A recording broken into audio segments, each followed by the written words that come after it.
The Ghana Investment Promotion Center Act 2013 Act 865 states that non-citizens and foreign-owned businesses are explicitly prohibited from engaging in retail trade.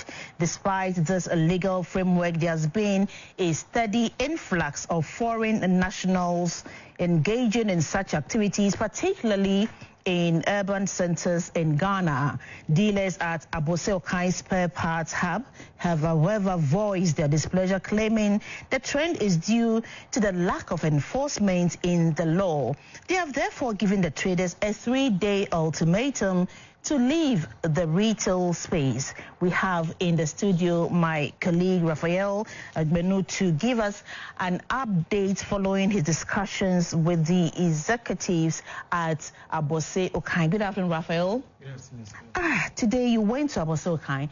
Tell me, what was the atmosphere like there? Because yesterday they went around to various shops asking foreigners who are engaged in retail trading to submit their documents or leave the place. Yeah. So basically, when you go there, you could see that the atmosphere is very charged.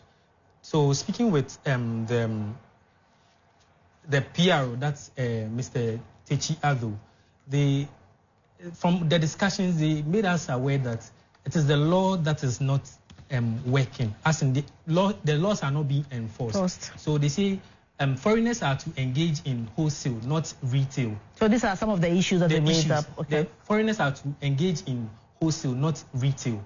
But here lies the case: the foreigners will come as wholesalers, then all of a sudden they start doing retail work. So this is one of the things that also came up. Then they also were also saying they've given them 3 days. It started from yesterday, that by the end of tomorrow, where the 3 days will elapse, they are expecting them to leave their market. They also made us aware that as of yesterday, when the directive was given, they found 300 shops belonging to foreigners. That even as at yesterday till now, the foreigners have voluntarily closed down their shops so that they will come and have a talk with them, have a chat with them. And they also made us aware that there are Ghanaians who are also fronting for these foreigners. You go to the shops, you see a Ghanaian there. You maybe they know that that shop belongs to a foreigner, but here lies the key. When they get there, the Ghanaian will tell them that the shop is mine. So they also say very soon they will be cracking down on these Ghanaians who are also fronting for this foreigners. But did you ask them whether this is their job to do? Because that is not their mandate.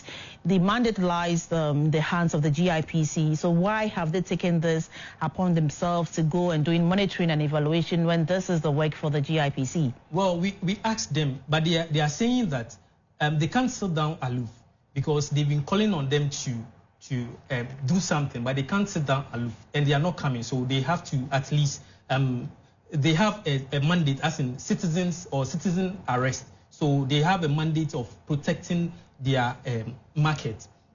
Now they made a point that when you go to Nigeria, a question came up that when you go to some of the shops, you can buy a good, like, let's say 50 something cedis. that is 20, 50 cedis. They will sell it for 10 cedis. 10 cedis. So did you ask them why is that so? Because especially the foreigners whose goods are cheaper than that of the Ghanaians. Exactly. Why is that so? So we asked that question and they were like, there in Nigeria, foreigners are not allowed to enter their trade market.